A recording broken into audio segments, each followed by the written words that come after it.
আপনার অধীনে যত বেশি দুর্গ থাকবে ততই দুর্বল হতে থাকবে আপনার শক্তি। তার চেয়ে বরং আপনার সব শক্তিকে সমুদ্রে পাঠিয়ে দিন।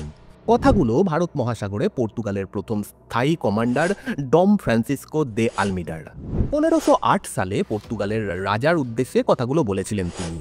ভারতে পর্তুগিজ উপনিবেশের ইতিহাস ঘাঁটলে এই কথারই সত্যতা মেলে। আলেকজান্ডারের অভিযানের পর পর্তুগিজদের গোয়া বিজয়ী ভারতীয় উপমহাদেশে ইউরোপিয়ানদের প্রথম দখল। তবে পর্তুগালের নৌবাহিনীর সাথে গুরুত্বপূর্ণ ভূমিকা পালন করেছিল ক্যাথলিক চার্চ।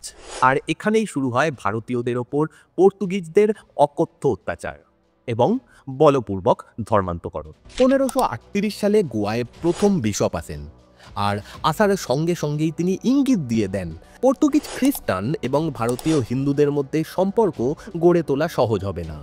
তার কারণ তাদের ধর্ম এবং সংস্কৃতি সম্পূর্ণ আলাদা। তাই তাদের প্রভাব বিস্তার করতে অন্যরকম পদ্ধতি গ্রহণ করে পর্তুগিজরা। 1540 সালে সব হিন্দু মন্দির ভেঙে দেওয়ার মাধ্যমে ধর্মান্তরকরণের সূচনা হয়। পরের বছর চার্চ দখল করে নেয় মন্দিরের সব জমি। গোয়ায় প্রথম জেসুইট আসেন 1542 সালে।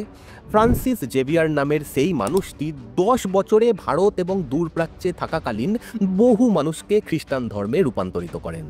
মৃত্যুর আগে ফ্রান্সিস জেভিয়ার পোপকে বলে গিয়েছিলেন গোয়াতে ইনকুইজেশন চালু করার জন্য। 1560 সালে শুরু হয় এই ইনকুইজেশন পদ্ধতি। প্রাথমিকভাবে এই ইনকুইজেশনের লক্ষ্য ছিল কেবল নব্য খ্রিস্টানদের শাস্তি দিয়ে বা ভয় দেখিয়ে প্রকৃত খ্রিস্টান হিসেবে গড়ে তোলা।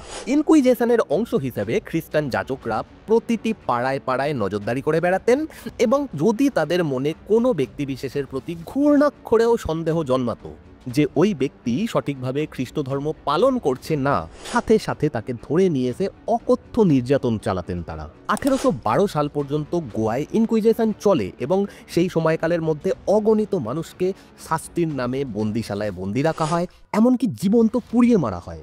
একটা কথা খুব প্রচলিত যে ভারতে প্রথম সতীদাহ প্রথা বন্ধ করেছিলেন পর্তুগিজরা।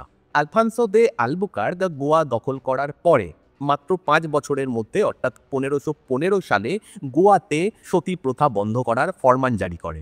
এখানে মনে হতে পারে পর্তুগিজরা কোনো মহান উদ্দেশ্য নিয়ে এই প্রথা বন্ধ করতে চেয়েছিল। আসলে তা নয়, এর পিছনে প্রধান উদ্দেশ্য ছিল অন্য। সেই সময়ে পর্তুগাল থেকে মহিলারা ভারতে আসতেন না, তাই পর্তুগিজ পুরুষরা অনেক মহিলাকে বিবাহ করত, এমনকি দাস বানিয়ে রাখত। এটি ভারতে খুব দ্রুত পর্তুগিজ বংশ বিস্তারেরও হাতিয়ার হিসাবে ব্যবহার করে তারা।